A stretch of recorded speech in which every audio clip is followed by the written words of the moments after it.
If you've ever grown lucky bamboo and wondered why it slowly turns yellow, rots at the base, or just refuses to thrive, you're not alone.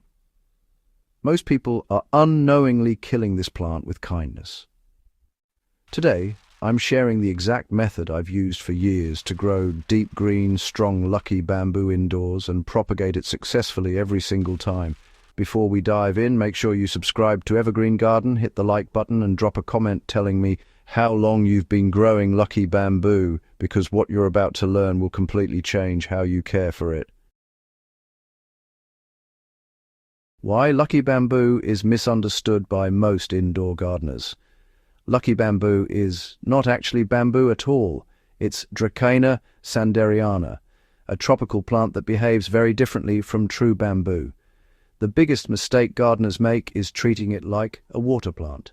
Lucky bamboo survives in water, but it thrives when water quality, light, and nutrient balance are controlled carefully.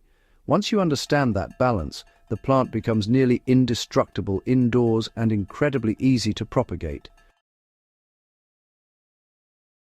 How light placement determines leaf color and stem strength. Healthy lucky bamboo always starts with correct light. This plant wants bright, indirect light for at least 6 to 8 hours a day. Direct sunlight burns the leaves and causes yellowing, while low light produces weak, pale stems that stretch. I place mine about 1 to 2 meters away from an east-facing window where it receives soft morning light. If you're growing it in an office or room with limited natural light, a simple LED grow light, placed about 40 centimeters above the plant for 8 hours daily, keeps the leaves dark green and upright. Why water quality matters more than frequency. This is where most people fail. Lucky bamboo is extremely sensitive to chlorine, fluoride, and salt buildup. Tap water straight from the faucet slowly poisons the plant. My secret is simple but non-negotiable. I either use rainwater or tap water that has sat uncovered for at least 24 hours, so chlorine can dissipate. So here's how I keep lucky bamboo thriving in water without rotting. If you're growing lucky bamboo in water, cleanliness is, honestly, everything.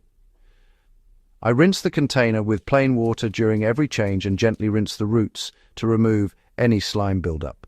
Healthy roots should be cream or light orange, not brown or mushy.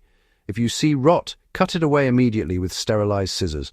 I never add fertilizer directly into water more than once every 2 months. And when I do, I dilute liquid houseplant fertilizer to about 1/10 strength. Now, why does soil-grown lucky bamboo grow faster and stronger indoors? While water growing is popular, soil is really where lucky bamboo truly shines in the long term. In soil, the stems thicken, leaves grow larger, and the plant becomes more resilient. I use a loose, fast-draining mix made from 2 parts regular potting soil, 1 part coarse sand or perlite, and 1 part compost or cocoa peat. And the pot must have drainage holes. I water only when the top 3 centimeters of soil feel dry, which usually means once every 5 to 7 days indoors, depending on temperature. So feeding lightly is really the key to keeping those leaves a deep, healthy green without burning them. Lucky bamboo, you see, is actually a light feeder. If you over-fertilize, you'll end up with leaf tip burn and yellow streaks, which is definitely not what you want.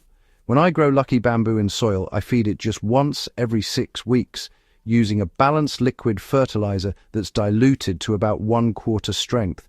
For example, if the bottle says to use 4 milliliters per liter, I only use 1 milliliter per liter. This small amount is honestly enough to keep the plant growing steadily without putting it under any stress. Here's my, foolproof method to propagate lucky bamboo successfully. Propagation is really where lucky bamboo becomes incredibly rewarding. I always pick a healthy stalk that has at least 1 visible node and a side shoot. Using a clean blade, I cut the side shoot just below the node. That cutting goes straight into a glass of clean, dechlorinated water, with only the bottom 2 centimeters submerged. Within about 2 to 3 weeks, you'll notice roots starting to form. Once those roots are around 3 to 4 centimeters long, you can either leave it in water or transfer it into soil. If you do move it to soil, just keep the soil slightly moist for the first 10 days so the roots can adjust properly. Sealing the mother plant after taking cuttings is absolutely essential to prevent disease and dieback. After I take cuttings, I always seal the cut area on the main stalk. This is a step most people skip, and honestly it often leads to rotting. What I do is melt a small amount of candle wax and gently drip it onto the cut surface. This seals moisture inside the stem and keeps pathogens out, allowing the plant to continue growing from other nodes. Now, as for common problems and how I tackle them before they spread, yellow leaves usually mean poor water quality or too much light. I remove any yellow leaves right away and fix the underlying cause. Curling leaves, on the other hand, often indicate dry air, especially in air-conditioned spaces. A light misting once or twice a week sorts that out. If you notice soft, mushy stems, that's a sign of rot, and the only thing to do is cut above the damage and reroot the healthy bit. The real secret, honestly, is consistency, not perfection. Lucky bamboo doesn't need you fussing over it all the time. What it truly needs is consistent care. Clean water, gentle light, light feeding, and, well, a bit of patience are what keep it thriving for years. Once you stop overdoing things, this plant becomes one of the most reliable indoor growers you'll ever own. If you found this guide useful, do subscribe to Evergreen Garden for more practical, no-nonsense gardening knowledge that actually works. Share this video with a fellow gardener who's struggling with lucky bamboo, and drop a comment below if you'd like a full video on shaping, braiding, or long-term care indoors. Your support genuinely helps this channel grow just like our plants.